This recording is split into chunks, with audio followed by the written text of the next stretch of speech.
Pick up some crazy stuff sometimes, but this has got to be right up there towards the top of the list. This is a remote control witch. It's similar to the bump and go props, but this one actually has a nifty little remote which you can control her with.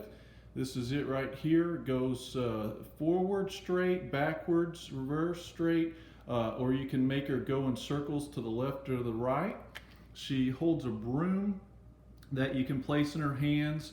Her eyes light up red when she moves, and she makes a cackling, laughing sound.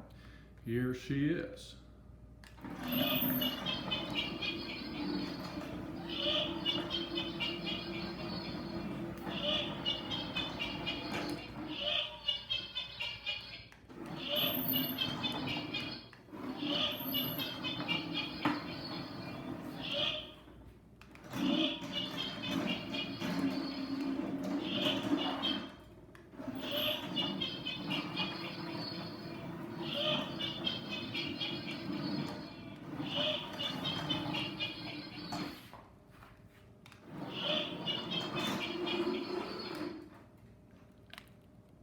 She's kind of hard to steer. She wants to go in circles, so it takes a few minutes to get used to it so she can go straight forward and straight backwards.